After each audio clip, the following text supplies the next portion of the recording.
저는 나이가 들수록 인간관계에서 가장 중요한 능력이 무엇인지 더 분명하게 느낍니다. 말솜씨도 아니고 재치도 아니고 돈도 아닙니다. 결국 사람 사이를 오래 지켜주는 것은 경계를 지킬 줄 아는 품격입니다.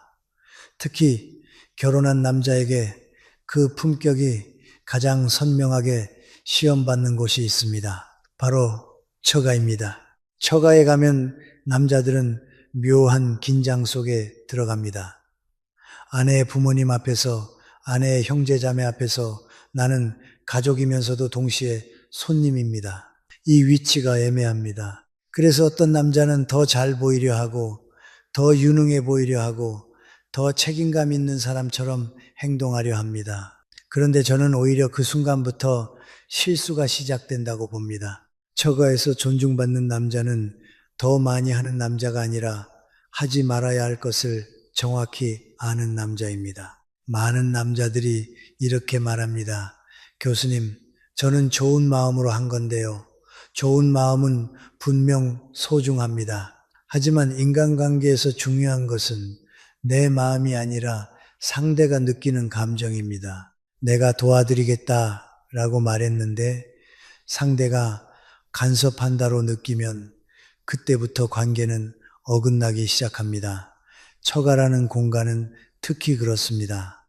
왜냐하면 그 집에는 이미 오랜 시간 쌓인 질서가 있기 때문입니다. 돈을 쓰는 방식도, 말하는 방식도, 갈등을 푸는 방식도, 기쁨을 나누는 방식도 그 집의 생활 철학으로 굳어져 있습니다. 그 철학은 겉으로 보기엔 사소해 보여도 그 집 사람들의 자존심과 체면을 지탱하는 뿌리입니다. 그래서 처가에서 남자가 실수하는 가장 흔한 패턴이 있습니다. 첫째, 잘해 보이려다가 평가하는 말이 나옵니다. 둘째, 책임져 보이려다가 결정하려 듭니다. 셋째, 똑똑해 보이려다가 가르치려 듭니다. 이 세 가지는 모두 같은 뿌리를 가집니다. 내가 중심이 되어야 안전하다는 불안입니다. 하지만 처가에서는 중심이 되려는 순간 상대는 불편해집니다. 왜냐하면 그곳의 중심은 원래 그 집의 부모님이고 그 집의 역사이며 그 집의 관계망이기 때문입니다. 저는 오랫동안 많은 부부와 가족을 지켜보면서 한 가지 결론을 얻었습니다. 처가에서 관계를 망치는 것은 큰 사건이 아니라 작은 말투입니다. 작은 표정입니다. 작은 비교입니다. 아주 짧은 질문 하나입니다. 예를 들어 장인어른, 요즘 돈은 어떻게 굴리세요? 같은 말이 그렇습니다. 말한 사람은 관심일 수 있습니다. 하지만 듣는 사람은 우리 집 돈을 왜 묻지? 라고 느낄 수 있습니다. 어머님, 이건 이렇게 하시는 게 더 낫지 않나요? 또 마찬가지입니다. 말한 사람은 도움을 주고 싶었을 겁니다. 하지만 듣는 사람은 우리 집 방식을 고치려 드는구나 라고 받아들일 수 있습니다. 인간관계는 이렇게 미묘합니다. 좋은 의도는 설명이지만 불편한 감정은 기억입니다. 설명은 금방 사라지지만 기억은 오래 남습니다. 처가에서 존중받는 남자들은 공통점이 있습니다. 그들은 말이 많지 않습니다. 대신 분위기를 읽습니다. 누가 불편해하는지, 누가 지금 체면을 지키고 싶은지, 누가 무슨 말을 듣기 싫어하는지 그 미세한 신호를 압니다. 그리고 그 신호 앞에서 한 발 물러납니다. 그들은 침묵을 무기처럼 쓰지 않습니다. 침묵을 배려로 씁니다. 제가 보기엔 그게 진짜 어른의 태도입니다. 어른은 말을 많이 하는 사람이 아니라 말 한마디로 관계를 지키는 사람입니다. 또 하나의 중요한 기준이 있습니다. 처가에서 남자가 해야 할 역할은 해결사가 아니라 안전장치입니다. 문제가 생겼을 때 뛰어들어 판결을 내리는 사람이 아니라 문제가 커지지 않게 온도를 낮추는 사람입니다. 갈등이 보이면 누가 옳은지 따지기보다 모두가 얼굴을 잃지 않게 하는 사람입니다. 돈 이야기가 나오면 수익률을 말하기보다 경계선을 지키는 사람입니다. 이런 남자는 처가에서 유능해 보이진 않을 수 있습니다. 하지만 시간이 지나면 반드시 믿을 만한 사람으로 남습니다. 저는 인생에서 결국 남는 평판은 능력이 아니라 신뢰라고 생각합니다. 오늘 저는 처가에서 남자가 절대로 손대지 말아야 할 6가지를 이야기하려 합니다. 이것은 어떤 기술의 목록이 아닙니다. 처가를 존중하는 태도이며 아내를 지키는 방식이며 나 자신의 품격을 지키는 규칙입니다. 첫 번째는 가장 민감하고 동시에 가장 자주 남자를 시험하는 주제입니다. 바로 돈, 처가의 경제 문제입니다. 여기서 선을 넘는 순간 관계는 생각보다 빠르게 기울어집니다. 그리고 그 기울어짐은 나중에 부부 사이까지 번지기도 합니다. 그러니 오늘 이 이야기를 들으면서 나는 얼마나 잘하느냐보다 나는 어디까지가 내 자리인지 아느냐를 먼저 점검해 보셨으면 합니다. 관계는 사랑으로 시작되지만 경계로 유지됩니다. 특히 처가에서는 더 그렇습니다. 제가 처가 문제를 이야기할 때 늘 첫 번째로 꺼내는 주제가 있습니다. 돈입니다. 처가의 경제 문제, 재산 문제, 지출 방식, 심지어 얼마나 모아두셨을까 같은 호기심까지 포함해서 말입니다. 왜 하필 돈부터일까요? 돈은 원래 인간관계에서 가장 빠르게 오해를 만드는 소재이기 때문입니다. 그리고 사위라는 위치에서는 그 오해가 훨씬 더 쉽게 붙습니다. 같은 말이라도 아들이 하면 걱정해서 그러는구나가 될 수 있지만 사위가 하면 무슨 의도로 묻지로 들릴 수 있습니다. 이 차이를 인정하는 순간부터 관계가 편해집니다. 많은 남자들이 이렇게 말합니다. 교수님, 저는 돈이 목적이 아니라 관심이었어요. 네, 이해합니다. 하지만 제가 앞에서 말씀드렸죠. 관계는 의도가 아니라 느낌으로 남습니다. 처가에서 돈 이야기는 특히 느낌을 건드립니다. 왜냐하면 돈은 단순한 숫자가 아니라 그 집의 자존심이고 불안이고 체면이고 미래이기 때문입니다. 부모님 세대에게 돈은 내가 자식에게 짐이 되지 않기 위한 마지막 방어선입니다. 그 방어선을 사위가 건드리면 아무리 부드럽게 물어도 마음은 움츠러듭니다. 그래서 저는 원칙을 하나 제시합니다. 처가의 돈은 내가 관리할 대상이 아니라 그 집이 스스로 지켜야 할 영역이라는 원칙입니다. 이 원칙을 지키면 쓸데없는 다툼의 절반은 사라집니다. 예를 들어 이런 장면이 흔합니다. 식사 자리에서 장인 어른이 경제 이야기를 꺼내십니다. 요즘 물가가 장난이 아니야. 이때 남자가 똑똑해 보이고 싶어서 바로 투자 조언을 합니다. 아버님, 그 돈은 이렇게 굴리셔야죠. 요즘은 다 이런 상품으로 듣는 사람은 조언으로 받아들이지 않을 수도 있습니다. 우리 집 돈을 네가 판단하니? 라는 느낌이 들어요. 또 이런 질문도 있습니다. 어머님, 집은 대출은 없으세요? 요즘 연금은 얼마나 나오세요? 질문한 사람은 현실적인 걱정일 수 있지만 듣는 사람은 조사처럼 느낄 수 있습니다. 돈 이야기는 질문이 많아질수록 위험해집니다. 더 큰 함정은 아내의 효도 문제입니다. 어떤 남자는 아내가 처가를 돕는 것을 보며 불안해합니다. 그래서 통제하려 합니다. 왜 당신은 매번 친정에만 돈을 쓰냐? 그만 좀 드려라. 이 말은 부부싸움으로 끝나지 않습니다. 처가의 귀에도 들어갑니다. 그리고 그 순간부터 남자는 인색한 사위 혹은 가족을 가르는 사람으로 기억될 수 있습니다. 저는 여기서 남자들이 감정을 먼저 인정해야 한다고 봅니다. 불안할 수 있습니다. 우리 집 살림이 빠듯하면 더 그렇습니다. 하지만 그 불안을 처가를 향한 비난으로 바꾸면 관계는 반드시 망가집니다. 그렇다면 남자는 어떻게 해야 할까요? 저는 3가지로 정리합니다. 첫째, 처가의 돈은 묻지 않는 것이 기본입니다. 상대가 먼저 말하지 않는 한 재산 규모, 저축액, 빚, 형제자매의 경제 사정 같은 것을 캐묻지 마십시오. 관심이 아니라 침범으로 보일 수 있습니다. 어디에 투자하세요? 같은 질문도 마찬가지입니다. 듣는 사람 입장에선 그럼 너는 우리 돈에 어떤 그림이 있니? 라고 받아들일 수 있습니다. 둘째, 조언은 요청받았을 때만, 그리고 결론이 아니라 선택지로 말합니다. 만약 장인어른이 너는 어떻게 생각하니? 라고 물으셨다면 이때도 단정적으로 말하지 마십시오.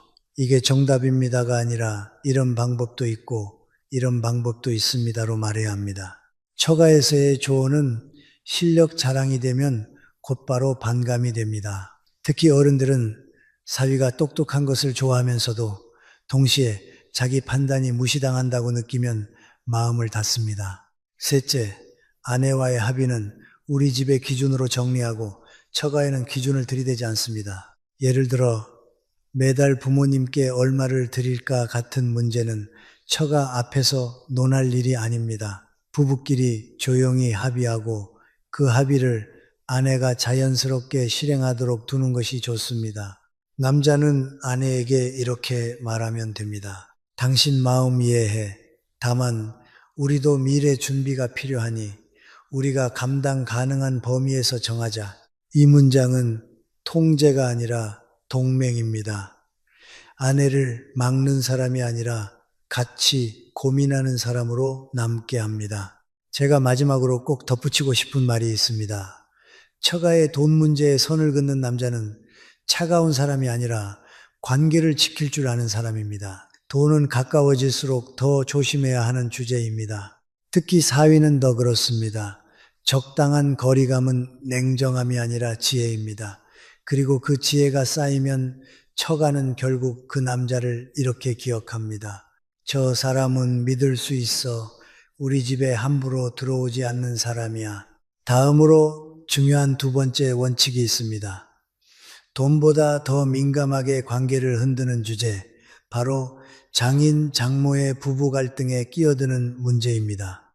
여기서 남자는 자기도 모르게 판사가 되기 쉽습니다. 그런데 판사가 되는 순간 거의 언제나 진 사람이 됩니다. 제가 처가에서 남자가 가장 조심해야 할 두 번째 영역으로 늘 강조하는 것이 있습니다. 바로 장인어른과 장모님의 부부 갈등입니다. 많은 사위들이 그 장면을 보면 마음이 급해집니다. 어른들이 싸우시면 내가 중간에서 풀어야 하지 않을까? 내가 나서서 분위기를 정리해야 하지 않을까? 그런데 저는 단호하게 말씀드립니다. 그 자리에 판사로 들어가는 순간 사위는 거의 반드시 손해를 봅니다. 부부는 부부끼리만 아는 시간이 있습니다. 둘만의 상처, 둘만의 자존심, 둘만의 약속이 있습니다. 겉으로 보기에 단순한 말싸움 같아도 그 안에는 수십 년 동안 축적된 감정의 층이 쌓여 있습니다. 사위는 그 층을 모릅니다. 모르는 사람이 들어가서 누가 맞다, 누가 틀리다를 말하는 순간 갈등은 해결되지 않고 오히려 기록으로 남습니다. 그 기록은 나중에 이렇게 바뀝니다. 그 사위는 그때 어른들 사이에 끼어들었지. 그 사위는 장인 편을 들었지. 또는 그 사위는 장모 편이었지. 결국 어느 쪽이든 마음에 걸림이 남습니다. 제가 실제로 자주 보는 장면을 하나 떠올려 보겠습니다. 가족이 식사 중이고 장인어른이 한마디를 하십니다. 장모님이 기분이 상하십니다. 말이 오가다가 분위기가 차가워집니다. 이때 사위가 나서서 아버님, 그건 그렇게 말씀하시면 안 되죠 하고 장모 편을 들면 어떻게 될까요? 장모님은 잠깐 속이 시원할 수 있습니다. 하지만 장인 어른의 자존심은 크게 다칩니다. 내 집에서 내 말에 사위가 훈계하네 라는 느낌이 남습니다. 반대로 사위가 어머니, 아버지도 그런 뜻은 아니었을 거예요 하며 장인 편을 들면 어떨까요? 이번엔 장모님의 마음에 상처가 남습니다. 장모님은 말은 안 해도 오래 기억합니다. 사위는 어느 편을 들어도 반쪽을 잃을 가능성이 큽니다. 이것이 처가에서 갈등을 중재하려다가 생기는 가장 흔한 비극입니다.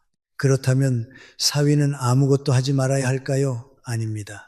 저는 아무것도 하지 말라가 아니라 해야 할 방식이 다르다고 말합니다. 사위가 해야 할 일은 판결이 아니라 온도 조절입니다. 상황을 해결하려는 욕심보다 더 커지지 않게 만드는 성숙함이 필요합니다. 제가 권하는 방법은 4가지입니다. 첫째, 중립을 지키되 표정과 말투로도 편을 들지 마십시오. 사람은 말보다 표정을 더 빨리 읽습니다. 누가 말할 때 고개를 크게 끄덕이거나 누가 말할 때 웃거나 한숨을 쉬는 것만으로도 편을 든다는 신호가 됩니다. 가장 안전한 태도는 조용히 듣고 판단을 보류하는 것입니다. 둘째, 맞다 틀리다 대신 감정을 다뤄야 합니다. 예를 들어 장모님이 상하신 상황이면 어머니 그 말씀 들으시고 마음이 좀 불편하셨을 것 같아요.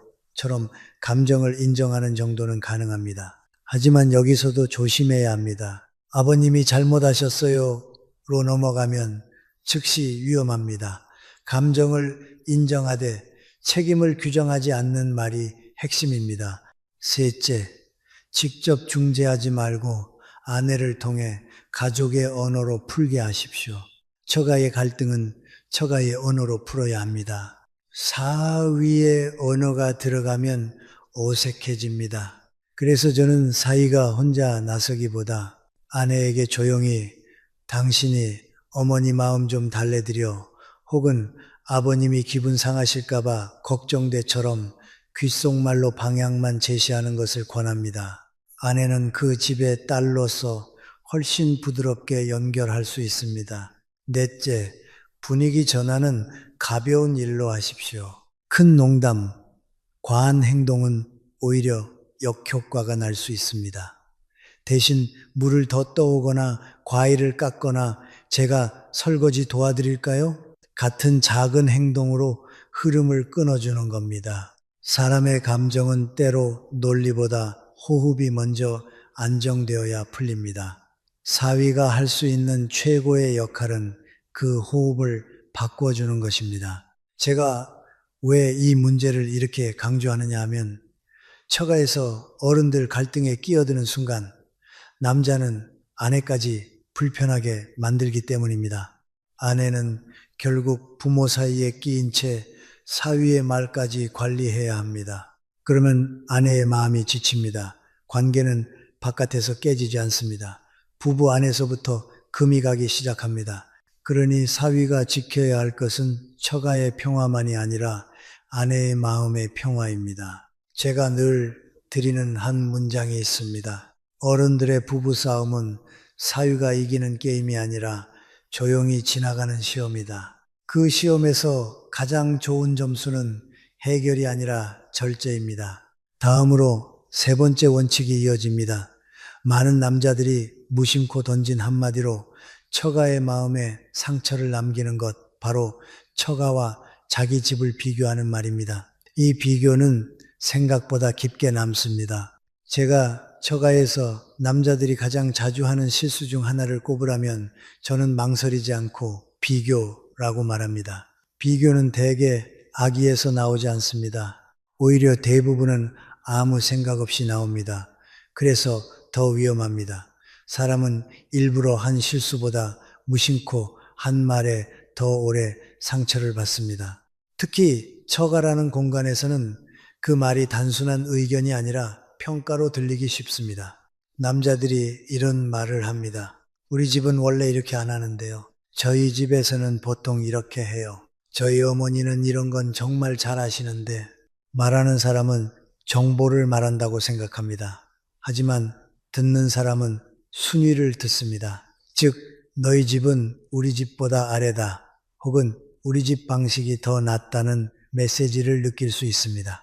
비교는 상대의 마음에 보이지 않는 체면의 상처를 남깁니다. 그리고 체면의 상처는 매우 오래 갑니다. 처가에서 비교가 특히 위험한 이유는 그 비교가 단지 부모님에게만 닿지 않기 때문입니다.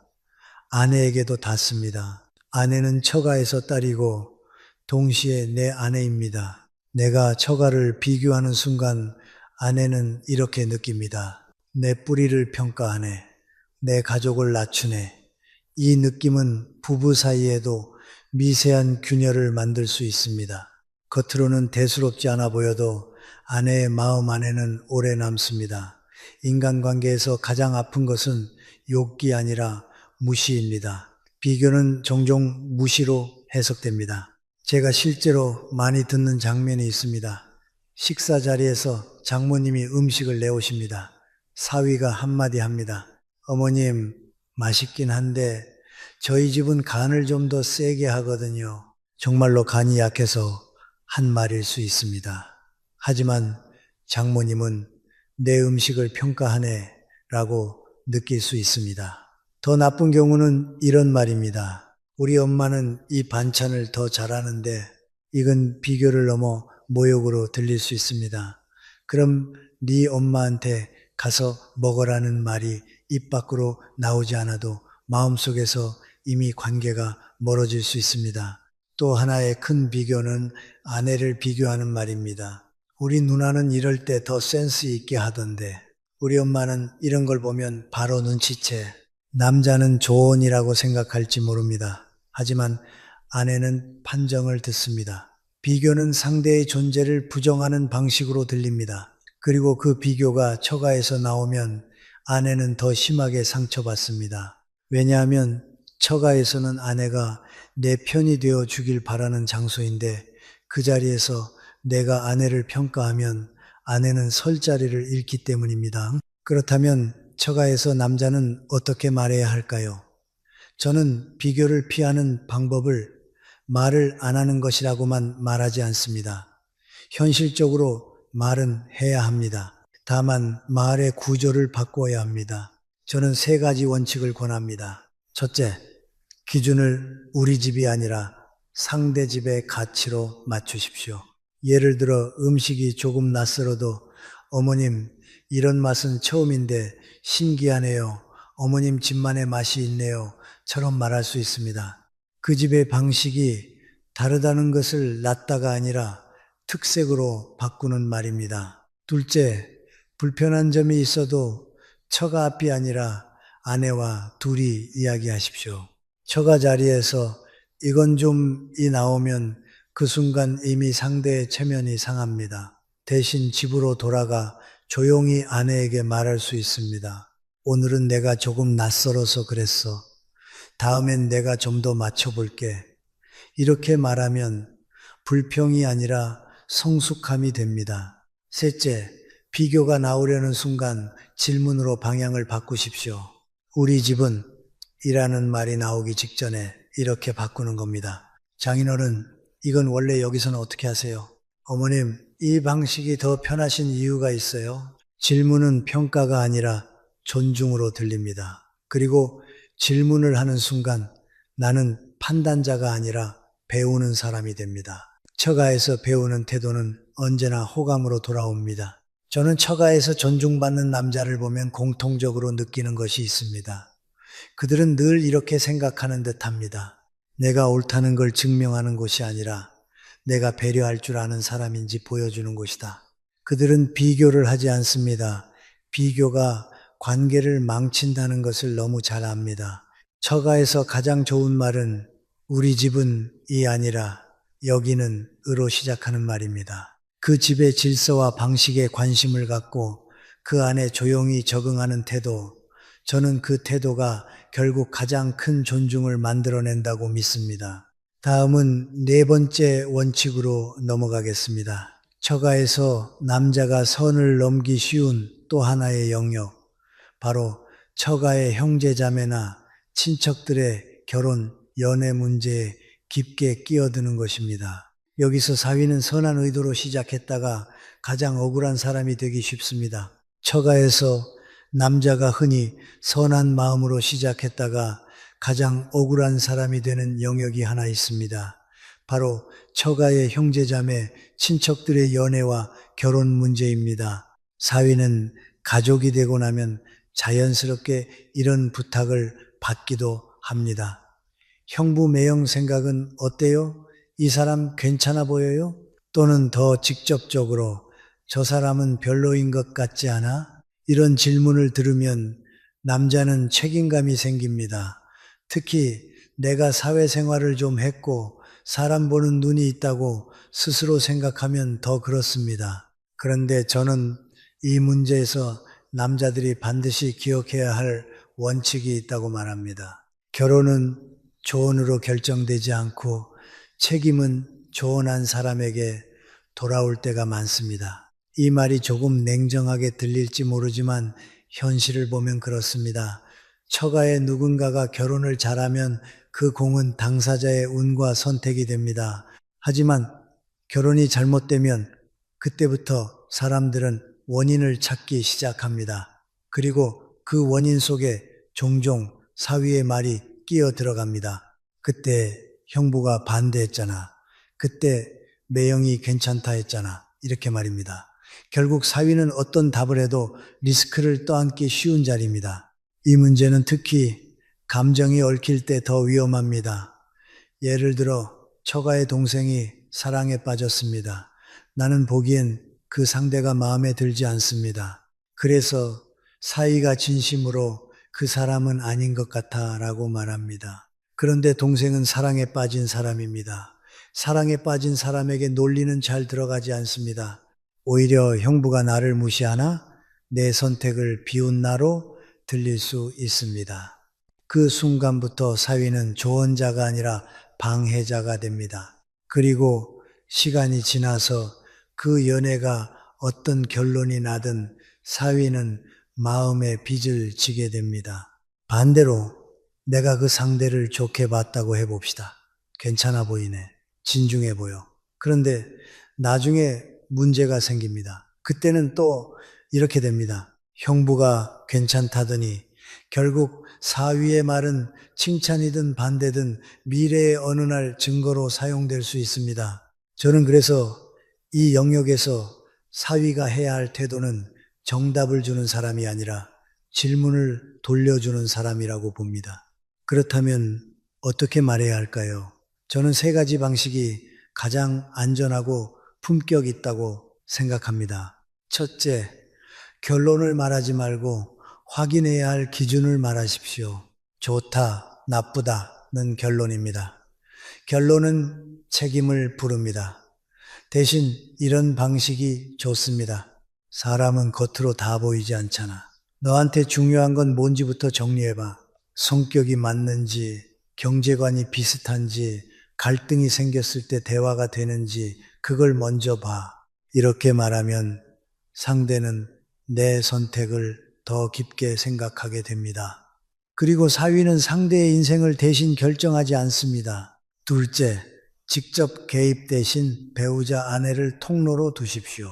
사위가 처가의 연애 결혼 문제에 직접 나서면 사위가 우리 집을 조종한다는 느낌이 생길 수 있습니다. 특히 장모님이나 장인어른이 민감하게 받아들이기도 합니다. 반면 아내가 자기 가족에게 말하면 훨씬 자연스럽습니다.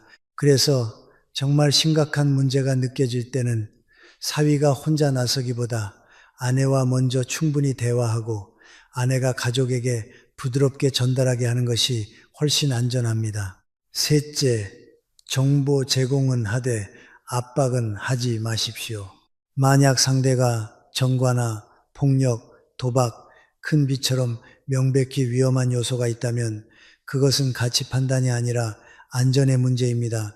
이럴 때는 사위가 반대야 라고 소리칠 게 아니라 사실 확인과 조심스러운 전달이 필요합니다. 내가 들은 얘기가 사실인지 먼저 확인해봐. 그리고 너 자신을 보호하는 게 우선이야. 이렇게 말하면 감정 싸움으로 가지 않고 안전이라는 공통 기준으로 이야기할 수 있습니다. 또 하나, 남자들이 자주 빠지는 함정이 있습니다. 소개중매입니다. 내가 괜찮은 사람 아는데 소개해 줄까? 이 말은 선한 마음일 수 있습니다. 하지만 소개는 성사가 되면 덕이 되고 실패하면 원망이 됩니다. 소개받은 사람이 불편해도 결과가 안 좋아도 그 책임이 소개한 사람에게 돌아옵니다. 저는 사위가 처가에서 영향력을 키우려 할수록 관계는 불안정해진다고 봅니다. 영향력은 잘해준 것으로 생기는 게 아니라 선을 지킨 것으로 생깁니다. 정리하겠습니다. 처가의 형제자매 결혼 문제에서 사위가 해야 할 것은 판정이 아니라 기준 제시입니다. 결정이 아니라 성찰을 돕는 것입니다. 그리고 무엇보다 사랑이나 결혼은 결국 당사자의 몫이라는 사실을 잊지 않는 것입니다. 인생은 내가 대신 살아줄 수 없습니다. 그러니 대신 판단해 주려고 하기보다 상대가 스스로 판단할 수 있도록 옆에서 조용히 도와주는 것이 진짜 어른의 태도입니다. 다음은 5번째 원칙으로 넘어가겠습니다.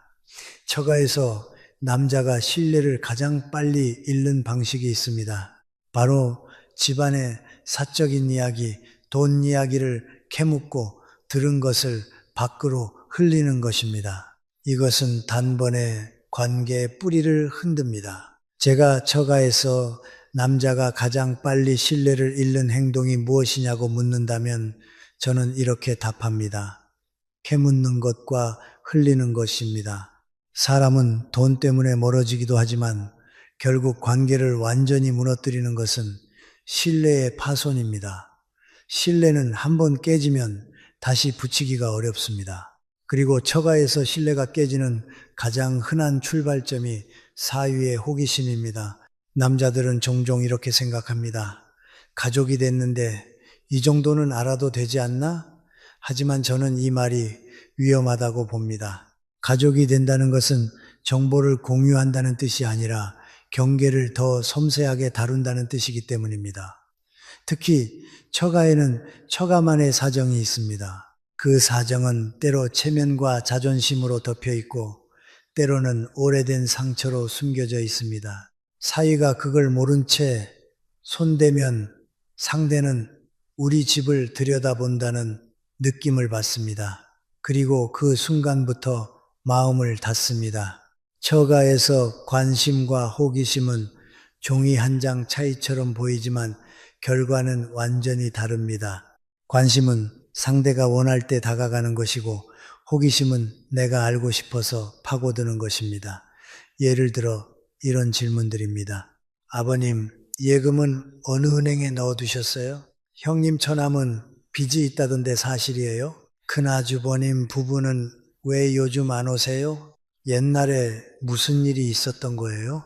질문한 사람은 대화 소재라고 생각할 수 있습니다. 하지만 듣는 사람은 탐문으로 느낄 수 있습니다. 특히 사위가 이런 질문을 반복하면 처가에서는 이렇게 생각하기 시작합니다. 저 사람은 왜 이렇게 우리 집 사정을 알고 싶어 하지? 목적이 의심받기 시작하면 그때부터 관계는 이미 기울어집니다. 더 큰 문제는 알게 된 이야기를 밖으로 흘리는 것입니다. 남자들은 대개 악의가 없습니다. 친구를 만나 요즘 처가에 이런 일이 있더라 하고 가볍게 말할 수도 있습니다. 또는 친가 식구들과 이야기하다가 처가 쪽은 이런 사정이 있어 하고 설명할 수도 있습니다. 그런데 처가 입장에서는 그게 배신처럼 느껴질 수 있습니다. 왜냐하면 그건 그 집에 체면이 걸린 이야기일 수 있기 때문입니다. 가족의 사정은 한번 밖으로 나가면 돌아오지 않습니다. 그리고 그 이야기가 돌기 시작하면 처가는 사위를 믿을 수 없는 사람으로 분류할 가능성이 큽니다. 제가 늘 말하는 문장이 있습니다. 사람은 비밀을 가진 사람을 싫어하는 게 아니라 비밀을 가볍게 여기는 사람을 두려워한다. 처가의 이야기를 가볍게 말하는 사위는 앞으로도 무엇이든 말할 수 있는 사람처럼 보입니다. 그때부터 처가는 말수를 줄입니다. 마음을 닫습니다. 사위에게 정보를 주지 않습니다. 그리고 그 정보의 단절은 곧 정서적 거리로 이어집니다. 그렇다면 남자는 어떻게 해야 할까요? 저는 이 문제에서야말로 기술보다 태도가 중요하다고 봅니다. 하지만 실천 가능한 원칙을 3가지로 정리해 드릴 수 있습니다. 첫째, 상대가 먼저 열어주기 전까지는 문을 두드리지 마십시오. 처가의 사정은 상대가 말하고 싶을 때 말합니다. 내가 궁금하다고 캐묻는 순간 그 문은 더 단단히 잠깁니다. 말해주면 듣겠다는 태도는 괜찮습니다. 하지만 말해달라는 요구는 위험합니다. 특히 돈, 빚, 형제 갈등, 친척 문제는 사위가 묻지 않는 것이 기본입니다. 둘째, 듣는 자리와 말하는 자리를 분리하십시오. 혹시 처가에서 우연히 민감한 이야기를 듣게 될 수도 있습니다. 그럴 때 사위가 해야 할 일은 간단합니다. 듣되 판단하지 않고 밖에 말하지 않는 것입니다. 그 이야기를 내 친가나 친구에게 설명하는 순간 이미 신뢰는 손상됩니다. 꼭 필요한 경우가 아니라면 처가의 사정은 내가 모르는 척 해줄 수 있는 영역으로 두는 것이 지혜입니다. 셋째, 처가 이야기를 정보가 아니라 존엄으로 보십시오. 사람은 누구나 존엄을 지키고 싶어 합니다. 특히 부모 세대는 더 그렇습니다. 처가의 어려움이나 문제를 사위가 알고 있다는 사실 자체가 부끄럽게 느껴질 수 있습니다. 그러니 사위가 할 일은 해결책을 늘어놓는 것이 아니라 그 부끄러움을 덜어주는 태도입니다. 그런 일이 있었군요 하고 조용히 고개를 끄덕이고 제가 할 수 있는 게 있으면 말씀 주세요 정도로만 말하는 것이 충분합니다. 저는 관계에서 가장 강한 힘이 무엇인지 자주 생각합니다. 그것은 말이 아니라 입을 다무는 능력입니다. 어떤 관계는 말을 더 잘한다고 좋아지지 않습니다. 오히려 말이 많아지면서 망가집니다. 처가도 그렇습니다. 사위가 아무 말도 하지 않는 사람이 되라는 뜻이 아닙니다. 다만 알아도 되는 것과 몰라도 되는 것을 구분할 줄 아는 사람이 되라는 뜻입니다. 이제 마지막 원칙으로 넘어가겠습니다. 처가에서 사위가 가장 빠르게 불편한 사람이 되는 말투가 있습니다. 바로 윗사람처럼 말하는 태도, 가르치려 드는 말투, 내가 맞다는 방식의 대화입니다. 이 말투는 관계를 한 번에 차갑게 만들 수 있습니다. 제가 처가에서 남자가 가장 조심해야 할 마지막 원칙을 말할 때 저는 늘 말의 내용보다 말의 태도를 먼저 봅니다. 같은 문장이라도 어떤 태도로 말하느냐에 따라 상대가 받는 느낌이 완전히 달라집니다. 그리고 처가에서 남자가 가장 빠르게 불편한 사람이 되는 태도가 있습니다. 바로 윗사람처럼 말하는 것, 가르치려 드는 말투, 다시 말해 훈계의 자세입니다. 사람은 도움을 받는 것을 싫어하지 않습니다. 하지만 사람은 무시당하는 느낌을 견디기 어렵습니다. 처가에서 사위가 조금만 내가 더 안다는 분위기를 풍기면 그 순간부터 상대의 마음은 다치기 시작합니다. 특히 장인어른, 장모님 세대는 평생 자기 집을 꾸리고 자식을 키우며 살아오신 분들입니다. 그분들 앞에서 사위가 교과서처럼 말하면 내용이 아무리 옳아도 저 사위가 우리를 가르치네라는 감정이 남습니다. 감정이 먼저 상하면 옳고 그름은 의미가 없어집니다. 제가 자주 듣는 사례가 있습니다. 식탁에서 사회 이야기, 경제 이야기, 자녀 교육 이야기가 나오면 사위가 갑자기 강연 모드로 들어갑니다. 요즘은 그 방식이 틀렸습니다. 아버님, 그건 시대가 바뀌어서요. 제가 경험해 봤는데 그렇게 하면 안 됩니다. 이런 말들은 논리로는 맞을 수 있습니다.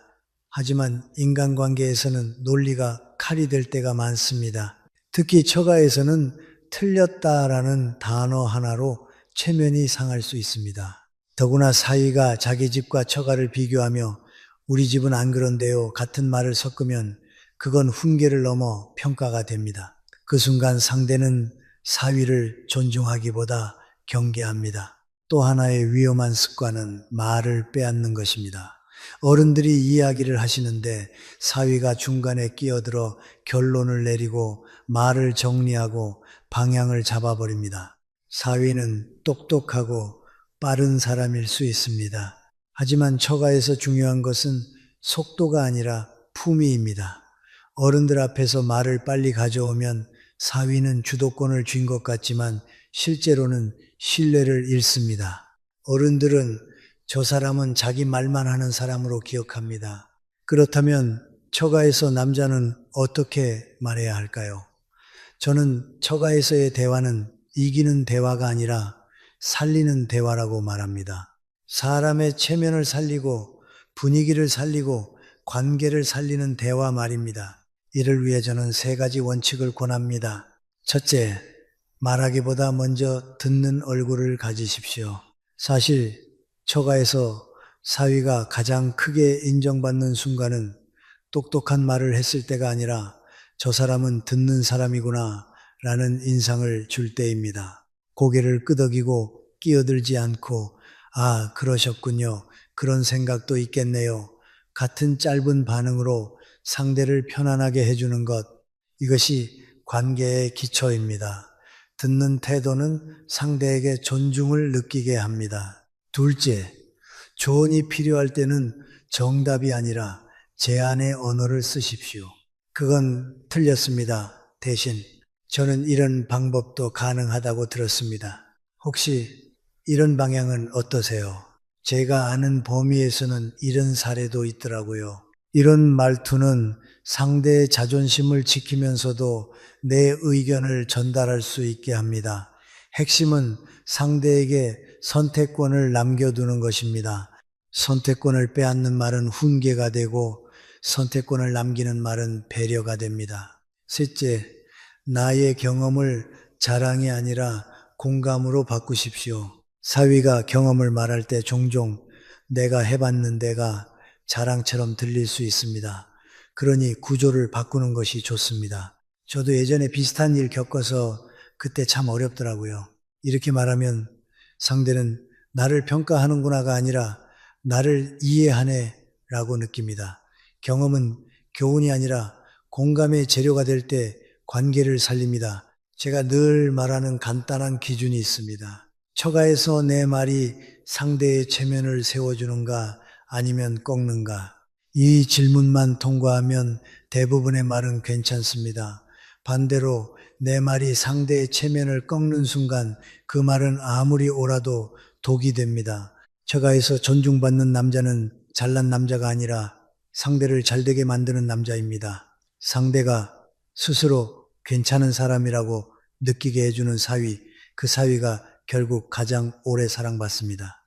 여기까지가 6번째 마지막 원칙입니다. 돈에 끼어들지 말 것, 장인 장모 갈등의 판사로 서지 말 것, 비교하지 말 것, 처가의 결혼 문제를 대신 결정하려 하지 말 것, 사적인 이야기를 캐묻거나 흘리지 말 것, 그리고 마지막으로 훈계의 말투를 버릴 것, 이 6가지는 모두 같은 지점을 가리킵니다. 경계와 존중입니다. 다음 파트에서는 이 원칙들을 실제 생활에서 바로 쓸 수 있도록 처가에서 관계를 살리는 말 6문장을 정리해 드리겠습니다. 같은 상황에서도 한 문장을 바꾸면 관계의 방향이 달라집니다. 그 문장들이야말로 여러분의 품격을 드러내는 도구가 될 수 있습니다. 처가에서 관계를 살리는 대체 문장 6개, 제가 앞에서 6가지 원칙을 말씀드렸습니다. 그런데 많은 분들이 이렇게 묻습니다. 교수님, 하지 말아야 할 건 알겠는데 그럼 실제로는 뭐라고 말해야 합니까? 맞습니다. 인간관계는 참는 것만으로 완성되지 않습니다. 말은 해야 합니다. 다만 처가에서는 말이 내 생각을 증명하는 도구가 아니라 관계를 보호하는 장치가 되어야 합니다. 그래서 오늘은 여러분이 처가에서 바로 쓸 수 있는 대체 문장 6개를 정리해 드리겠습니다. 이 문장들의 공통점은 하나입니다. 상대의 체면을 세우고 나의 경계를 지키며 분위기를 부드럽게 만드는 말이라는 점입니다. 기술처럼 보일 수 있지만 사실은 존중의 표현입니다. 첫 번째 문장, 돈 이야기가 나왔을 때입니다. 저는 잘 몰라서요. 다만 우리 집 살림은 아내와 상의해서 책임지겠습니다. 이 문장은 2가지를 동시에 합니다. 처가의 돈을 평가하지 않겠다는 신호와 내 가정의 책임을 회피하지 않겠다는 신호입니다. 남자들이 자주 하는 실수는 처가 돈에 대해 아는 척하거나 반대로 아예 무관심해 보이는 것입니다. 이 문장은 그 중간을 잡아줍니다.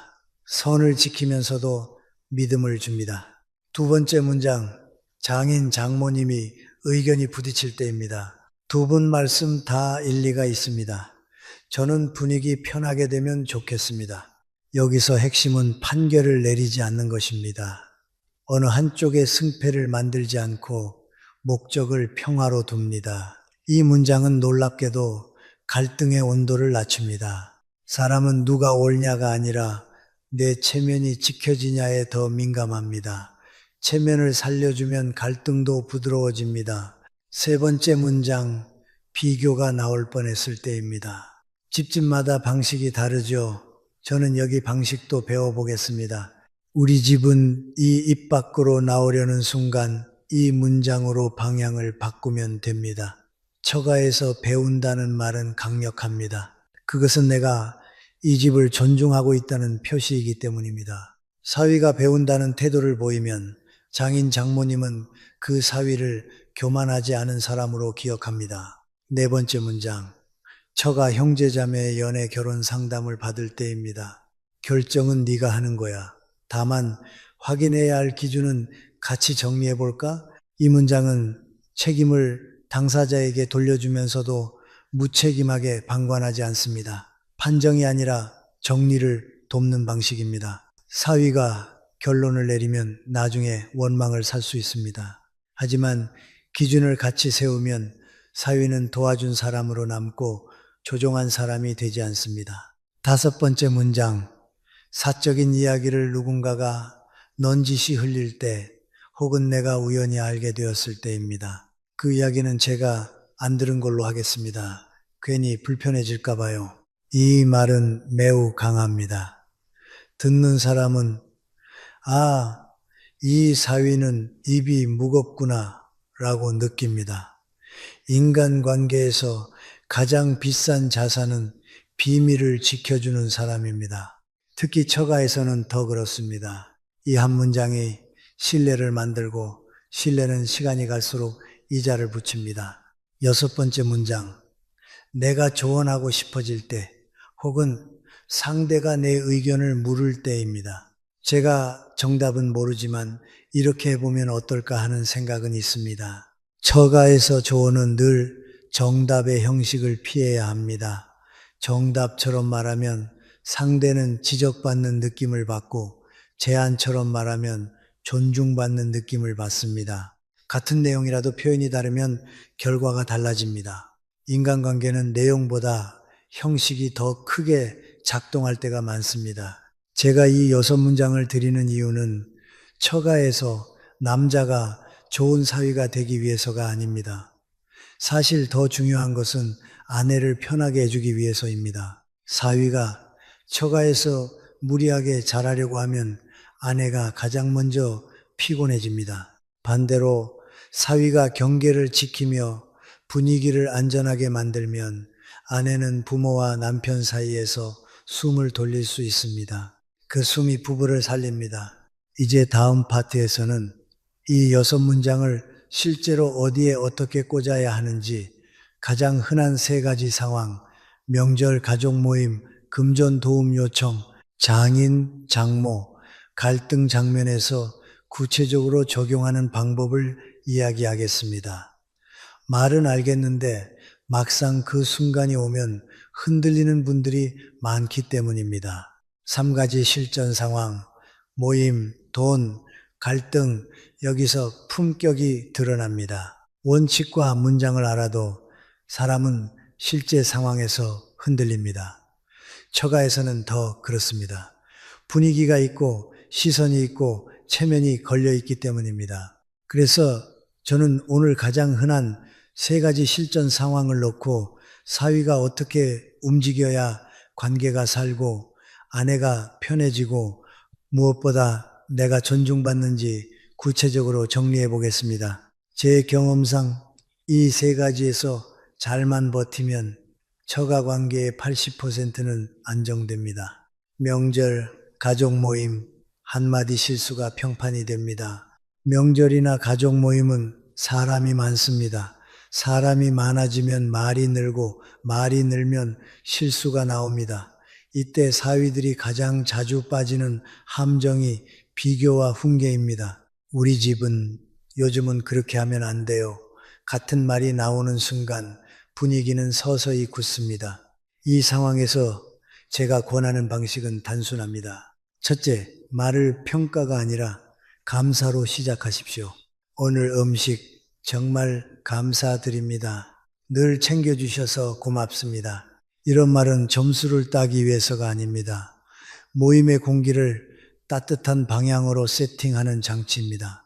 공기가 따뜻하면 사소한 말도 덜 날카롭게 들립니다. 둘째, 논쟁 주제, 정치, 돈, 자녀, 교육가 나오면 결론이 아니라 경청으로 버티십시오. 아, 그런 생각도 있겠네요. 제가 그건 더 공부해 봐야겠습니다. 이 말은 회피가 아니라 지혜입니다. 처가 모임에서 사위가 이겨서 얻는 것은 없습니다. 반대로 지면 잃는 것이 많습니다. 모임에서는 옳음보다 평온이 더 중요합니다. 셋째, 아내를 무대 위에 세우지 마십시오.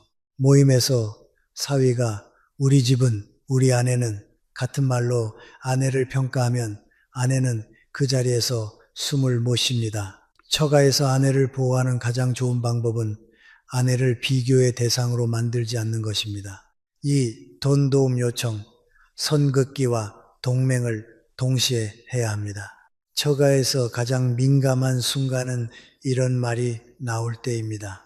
이번에 급하게 조금만, 잠깐만 도와주면 이때 사위가 감정적으로 반응하면 큰일이 납니다. 단칼에 거절하면 냉정한 사람이 되고 무리해서 수용하면 부부가 흔들립니다. 제가 권하는 순서는 이렇습니다. 첫째, 처가 앞에서 즉답하지 마십시오. 가장 좋은 문장은 이것입니다. 저희가 부부로 상의해서 말씀드리겠습니다. 이 문장은 처가의 체면을 살립니다. 동시에 부부의 기준을 지킵니다. 즉답은 대부분 실수입니다. 즉답은 나중에 후회를 남기기 쉽습니다. 둘째, 아내와의 대화에서 통제가 아니라 공동 기준을 만드십시오. 당신 마음 이해해.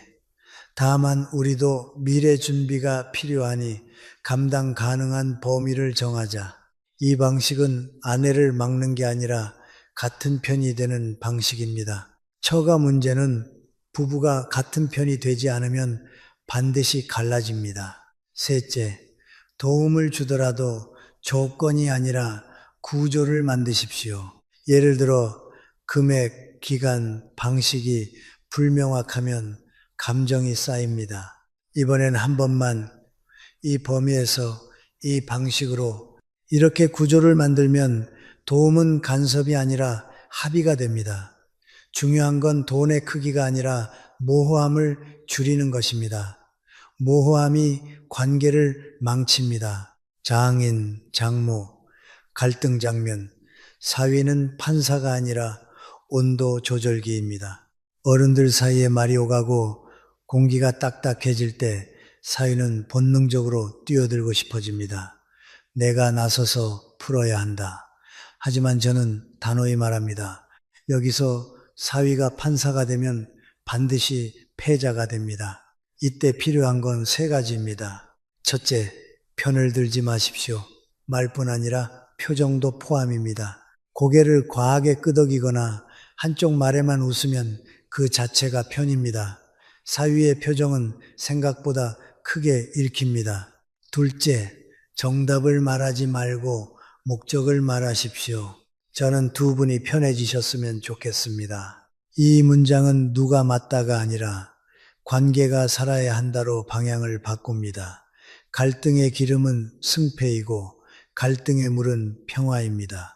셋째, 작은 행동으로 흐름을 끊으십시오. 물을 더 가져오거나 과일을 준비하거나 조용히 자리를 정리하는 행동. 인간의 감정은 말로만 풀리지 않습니다. 호흡이 바뀌면 감정도 가라앉습니다. 사위는 그 호흡을 바꿔주는 사람이어야 합니다. 제가 이 세 상황을 길게 설명한 이유는 하나입니다. 처가 관계는 결국 큰 사건이 아니라 반복되는 작은 순간들로 결정되기 때문입니다. 모임에서 한마디, 돈 앞에서 한 번의 반응, 갈등 장면에서 한 번의 표정, 그 작은 순간들이 쌓여 그 사위는 참 괜찮다, 혹은 그 사위는 좀 불편하다가 됩니다. 다음 파트에서는 이 모든 이야기를 한 문장으로 정리하며 남자가 처가에서 지켜야 할 최종 원칙을 말씀드리겠습니다. 결국 핵심은 한 가지입니다. 잘 보이려 하지 말고 선을 지켜서 오래 신뢰받는 사람이 되는 것입니다.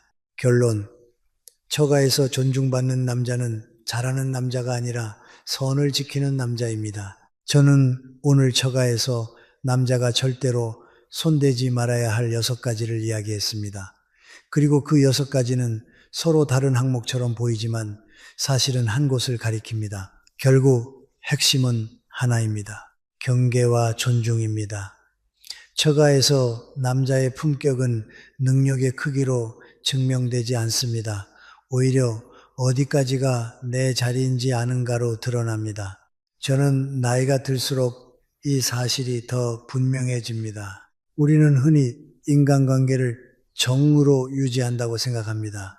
하지만 오래가는 관계는 정만으로 유지되지 않습니다. 정은 시작이고 경계는 유지입니다. 특히 처가 관계는 더욱 그렇습니다. 처가는 내게 가족이지만 동시에 그들만의 역사와 질서가 있는 세계입니다.